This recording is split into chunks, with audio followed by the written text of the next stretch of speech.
Hello viewers, আসসালামু আলাইকুম। Welcome back to my channel flavour Bangla. আজকে আপনাদের সাথে শেয়ার করছি বেকারি স্টাইলে প্রফেশনাল রেসিপিতে ভ্যানিলা স্পঞ্জ কেক। প্রফেশনাল বেকারিতে হুবহু ঠিক যেভাবে তৈরি করে সেই মেজারমেন্ট দিয়ে আজকে আপনাদের সাথে শেয়ার করছি ভ্যানিলা স্পঞ্জ কেকের রেসিপিটি। আপনারাও একবার তৈরি করে দেখবেন, আশা করছি পারফেক্টলিভাবেই আপনি এই কেকটি তৈরি করতে পারবেন। কোনো প্রকার বেকিং পাউডার, তেল বা বাটার ছাড়াই কিন্তু একটি সিক্রেট উপকরণ দিয়ে এই কেকটি বেক করা হয়ে থাকে। আমি সেই রেসিপিটি আপনাদের সাথে আজকে শেয়ার করছি। সবার কাছে অনুরোধ রইল, রেসিপিটি ভালো লাগলে আমার চ্যানেলটিকে সাবস্ক্রাইব ও শেয়ার করে রাখবেন। চলুন মূল রেসিপির ভিডিওতে ফিরে যাই। আমি এখানে 150 গ্রাম চিনি নিয়ে নিয়েছি। এই মেজারমেন্ট স্কেলটি ব্যবহার করেই কিন্তু এই কেকটি তৈরি করতে হবে। কোনো প্রকার কাপের মাপে কিন্তু বেকারি স্টাইলে কেক তৈরি করা হয় না।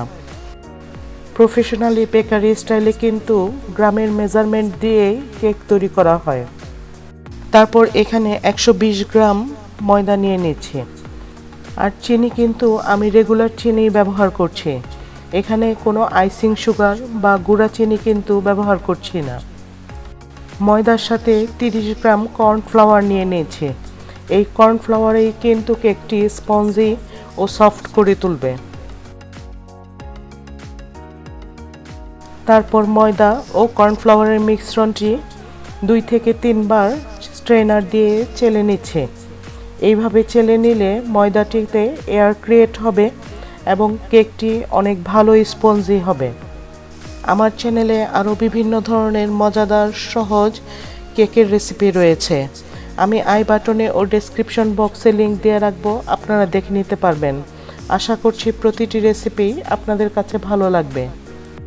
তারপর একটি 8 ইঞ্চি মোল্ডে পার্চমেন্ট পেপার সেট করে আমি অয়েল ব্রাশ করে নিয়েছি। এবার একটি স্ট্যান্ড মিক্সারে 6টি ডিম দিয়ে দিয়েছি।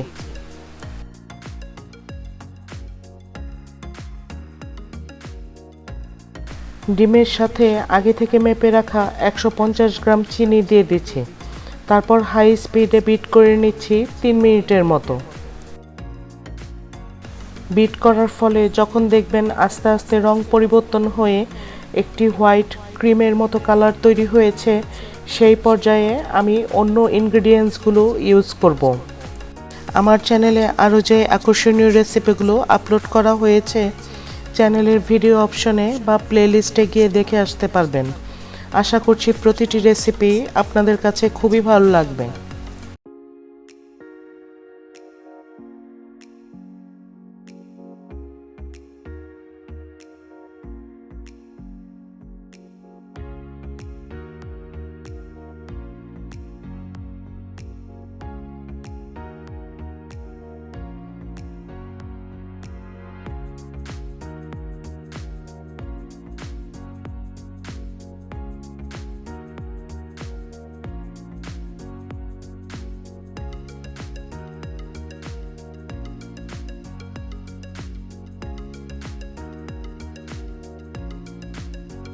ডিম ও চিনি বিট করার পর যখন এরকম রং পরিবর্তন হয়ে আসবে, সেই পর্যায়ে 1 চা চামচ ভ্যানিলা এসেন্স দিয়ে দিচ্ছি।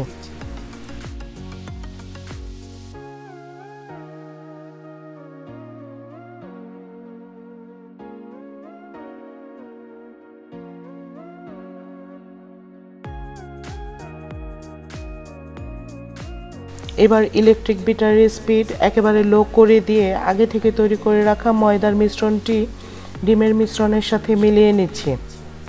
এখানে ভয় পাওয়ার কিছু নেই, ডিমের ফোমটি কিন্তু ডেবে যাবে না। এইভাবেই কিন্তু ময়দার মিশ্রণটি মিশিয়ে নিতে হবে। আপনারা চাইলে হাতেও কিন্তু ময়দার মিশ্রণটি মিশিয়ে নিতে পারবেন। আমি সবসময় চেষ্টা করি আমার চ্যানেল থেকে সহজ, মজাদার ও আকর্ষণীয় রেসিপিগুলো শেয়ার করার জন্য। কিভাবে একটি রেসিপি পারফেক্টভাবে তৈরি করা যায় এবং স্বাদে গুণে অনন্য হয়, সেই চেষ্টাই করি। ডেসক্রিপশন বক্সে আমার চ্যানেলের ফেসবুক পেজ ও গ্রুপের লিংক দেওয়া আছে। আপনারা লাইক দিয়ে রাখবেন, তাহলে সহজে আপনার কাছে রেসিপি পৌঁছে যাবে। তারপর আগে থেকে রেডি করে রাখা কেক মোল্ডটির উপর কেকের মিশ্রণটি ঢেলে দিচ্ছি। তারপর এরকম করে কয়েকবার ট্যাপ করে নিয়ে 160 ডিগ্রিতে ইলেকট্রিক ওভেনে বেক করে নেব 20 মিনিটের জন্য। দেখুন কেকটি কিন্তু 20 মিনিটের মধ্যেই বেক হয়ে গিয়েছে। আমি এখন এই অবস্থাতেই ক্লিন র্যাপ দিয়ে ঢেকে রেখে দেব।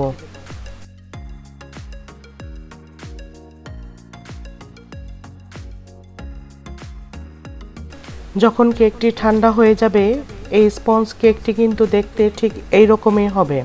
তারপর আমি এখন কেকটি ডিমোল্ড করে নিচ্ছি। যেহেতু বেকারির প্রফেশনাল রেসিপিতে কেক তৈরি করে দেখাচ্ছি, সেহেতু আমি ইলেকট্রিক ওভেন দিয়েই কিন্তু বেক করে নিয়েছি এই কেকটি। আপনারা চাইলে চুলায়ও বেক করে নিতে পারবেন। চুলায় বেক করার বেশ কিছু রেসিপি আমার চ্যানেলে আছে, আমি আই বাটনে লিংক দিয়ে রাখবো, আপনারা দেখে নিতে পারবেন।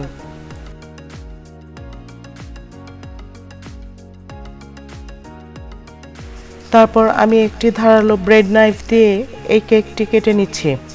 এইভাবেই কিন্তু কেকগুলো স্লাইস করা হয়। এই ভ্যানিলা স্পঞ্জ কেক দিয়েই কিন্তু খুব শীঘ্রই আপনাদের জন্য নিয়ে আসছি আকর্ষণীয়, মজাদার, দারুণ এক কেকের রেসিপি।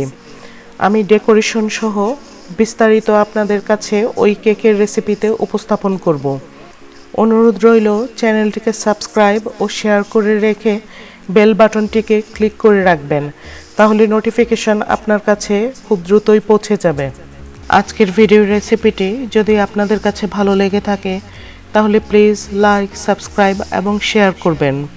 পরবর্তী ভিডিওর নোটিফিকেশনের জন্য পাশে থাকা বেল আইকনটিতে ক্লিক করে রাখবেন। আজকের মতো এখানেই শেষ করছি। সবাই ভালো থাকবেন, সুস্থ থাকবেন। আল্লাহ হাফেজ।